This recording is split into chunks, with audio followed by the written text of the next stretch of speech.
ஹாய்ங்க. Happy gardening. Welcome to RK cookery channel. அதாவதுக்கு மார்னிங்கே வந்து ஒரு ஹார்வெஸ்ட் நல்ல ஒரு ஹெல்த்தியான ஹார்வெஸ்ட் பண்ணலாமேன்னு சொல்லிட்டு வந்தாச்சு. எங்கள் ஏரியாவில் செம்ம ரெயினுங்க. ரெயினுன்னு சொல்கிறத விட பயங்கர காற்று. 1 வீக் அல்ல 1 மந்த்தாகவே இந்த மாதிரி தான் போயிட்டுருக்குது. இந்த இந்த வானத்தை பார்த்தா ஏதோ நம்மக்கிட்ட வந்து சொல்கிற மாதிரியே இருக்குது இல்லையா? அதான் அந்த அகமதாபாத்து ஃப்ளைட் ஆக்சிடெண்ட்டு தான். எதுவுமே நிரந்தரம் இல்லைன்றது கரெக்டாக தான் இருக்குது. ஸோ ஹார்வெஸ்ட் பண்ணலாமா? ஃபஸ்ட்டு வந்து என்னன்னு பார்த்தீங்கன்னா, அந்த லாங் பீன்ஸ் வந்து கொஞ்சம் இருந்தாங்களா, அவங்கள வந்து எப்படியோ என்னோடய கார்டனில் வந்து லாங் பீன்ஸ் வந்து டெய்லி வந்து ஒரு 2 ஆர் 3, 4 அந்த கிட்ட வந்து நான் லாங் பீன்ஸ் வந்து எப்படியும் ஹார்வெஸ்ட் பண்ணிருவேன். நெக்ஸ்ட்டு வந்து என்னென்னா, என்னோடய சில்லி வந்து எவ்வளோ இங்கே பாருங்கள். இது வந்து இது கொஞ்சம் அத பார்க்குறக்கே எவ்வளோ டிஃப்ரெண்ட்டா இருக்குது இல்லையா? அந்த பச்சை செடியில ஒரு ரெட் கலர் இருந்தா எப்படி இருக்கும்? ரெட் கலர் மை ஊத்தி வச்சா எப்படி இருக்கும்? அப்படி இருக்கிறான். அந்த மாதிரி இருக்கிற அந்த சில்லி பார்க்குறதுக்கே அவ்வளோ ஒரு அழகா இருக்கிறான். இயற்கையோட படைப்பே உண்மையிலே சொல்றேங்க. எந்த ஒரு செடியுமே வந்து அது ஒண்ணும் வந்து ஒரு தனித்துவமா இருக்குது. அப்படி ஒரு அழகா இருக்குது. நான் வந்து சில்லி வந்து எங்க செடியில வந்து நெறைய இருக்கிறதுனால, நான் போன டைம் வந்து என்ன பண்ணிட்டேன்னா, புடுங்கி ஃபுல்லாக வேஸ்ட் பண்ணிட்டேன்னு சொல்றத விட, அது வந்து பச்சையா புடுங்கி பழுக்க வைக்கிறது ரொம்ப கஷ்டமா இருக்கு. ஸோ, அதனால நீங்க வந்து செடியிலேயே பழுத்துக்கோங்கடா அப்படின்னு சொல்லிட்டு விட்டுட்டேன்.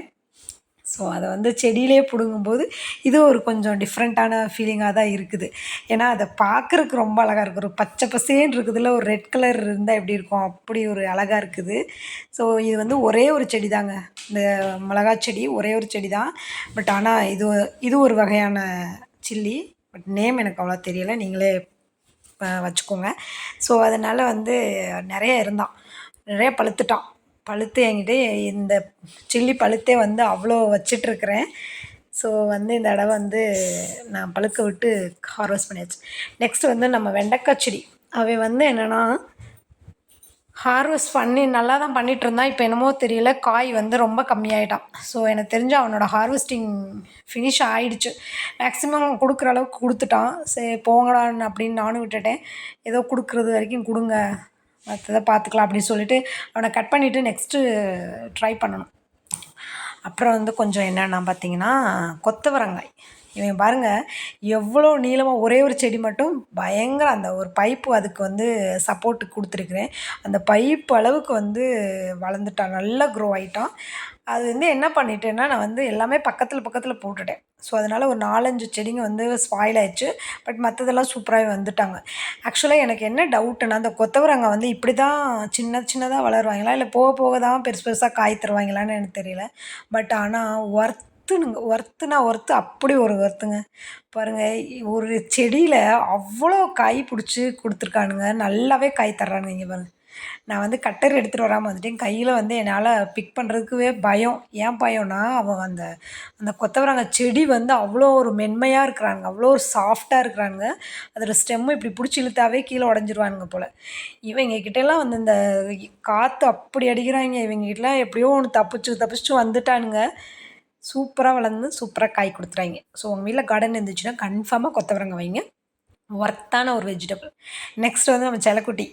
அதாவது தக்காளி விலை எப்போ ஏறும் இறங்கும்னு தெரியாது. பட் ஆனா என்னோட கார்டனில் வந்து எப்பயுமே வந்து தக்காளி வந்து ஒரு 1 ஆர் 2 வந்து சூப்பரா வந்து எனக்காக வெயிட் பண்ணிட்டே இருப்பாங்க. இந்த இதில வந்து ஒரு செடியிலே பாருங்களேன், எவ்வளோ காய் குடுத்துருக்காங்கன்னு. அதில வந்து 2டே 2 பழுத்துட்டானுங்க.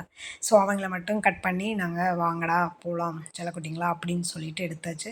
ஆனா இது பாருங்க, எப்படி வந்து சப்போர்ட் குடுத்து எந்த மாதிரிலாம் அவன வந்து நான் வந்து சேவ் பண்ணி வச்சிருக்கிறேன்னு. நம்மளுக்கு வந்து அவ்வளோ பண்றவன வந்து கொஞ்சமாவது நம்ம சேவ் பண்ணணும் இல்லையா? ஸோ, அதனால அவன சேவ் பண்ணிட்டு, அதுலேருந்து 2டே 2 டொமேட்டோவ மட்டும் எடுத்துக்கிட்டு நாங்க வந்து இந்த ஹார்வெஸ்டிங்க வந்து இதோட ஃபினிஷ் பண்ணிட்டோம். நல்லா அழகா மார்னிங் வந்து இந்த மாரி ஒரு ஃப்ரெஷ்ஷான கார்டனில் வந்து ஒரு ஃப்ரெஷ் ஆர்கானிக்கா ஒரு வெஜிடபிள்ஸ வந்து கட் பண்ணி எடுத்துட்டு போறேன்ற ஃபீல் வந்து வேற மாதிரி. அது வந்து எல்லாருக்கும் யாரெல்லாம் கார்டன் வச்சு இந்த மாரி கட் பண்ணி இந்த மாரி ஆர்கானிக்கா வந்து இது பண்றவங்களுக்கு தெரியும். இல்லாதவங்களுக்குமே அது வந்து ரொம்ப ஒரு ஆசையாவே இருக்கும். ஸோ, உங்க ஆசையெல்லாம் கன்ஃபார்மா நிறைவேற்றும். என்னோட சேனல வந்து புதுசா வந்து பார்க்குறீங்கன்னா, கன்ஃபார்மா கொஞ்சம் சப்ஸ்கிரைப் பண்ணிக்கோங்க. பெல் ஐக்கானையும் கொஞ்சம் கிளிக் பண்ணிக்கோங்க. நெக்ஸ்ட்டு வந்து என்னன்னா, கத்திரிக்காய் செடி வந்து வெயிட்டிங்கில் இருக்கிறான். ஸோ வந்து அவனை வந்து நெக்ஸ்ட் லாங் வீடியோவில் வந்து ஹார்வெஸ்ட் பண்ணி காமிக்கிறேன். ஸோ வந்து ஃபைனலாக என்ன வந்து நம்ம ஹார்வெஸ்டிங் இன்றைக்கி பார்த்தோம்னா 2 டொமேட்டோ, இன்னும் கொஞ்சம் லாங் பீன்ஸ், கொஞ்சம் வந்து அப்புறம் வந்து என்ன பார்த்திங்கன்னா இது கொத்தவரங்காய். இந்த இதெல்லாம் வச்சு அந்த சூப்பரான ஒரு டிஷ் வந்து பண்ணிட்டோம். அப்படியே வந்து நம்ம ஆர்கானிக்காக நம்ம எடுத்து அப்படியே கார்டன்லேருந்து எடுத்து கிச்சனுக்கு தான் வந்துடுவாங்க. இந்த இதெல்லாம் வந்து எங்கள் அப்பத்தா வந்து பண்ணுவாங்க. இந்த நிறைய காயெல்லாம் போட்டு ஒரு புளி தொக்கு மாதிரி பண்ணுவாங்க. அந்த மாதிரி கொத்தவரங்காய், வெண்டைக்காய், லாங் பீன்ஸ் இதெல்லாம் போட்டு கொஞ்சமாக மசாலா போட்டு நல்லா கொஞ்சம் புளி கொஞ்சம் எக்ஸ்ட்ராவே போட்டு சின்ன வெங்காயம், பூண்டு இதெல்லாம் போட்டு ஒரு சூப்பரான வந்து இந்த கிளைமேட்டுக்கு அதுக்கும் சுட சுட சாதம் வச்சு அதோட இது வந்து இந்த குழம்ப ஊற்றி சாப்பிட்டாவே வந்து அவ்வளோ ஒரு டேஸ்ட்டுங்க. அப்படி ஒரு டேஸ்ட்டு. அதுக்கு சொல்கிறதுக்கு அளவே இருக்காது. நீங்களும் ஒரு டைம் செக் பண்ணி பாருங்கள், என்ஜாய் பண்ணி பாருங்கள். என்னோடய வீடியோ பிடிச்சிருந்தால் லைக் பண்ணுங்கள், ஷேர் பண்ணுங்கள், கமெண்ட் பண்ணுங்கள். தேங்க்யூ ஃபார் வாட்சிங். பாய், see you.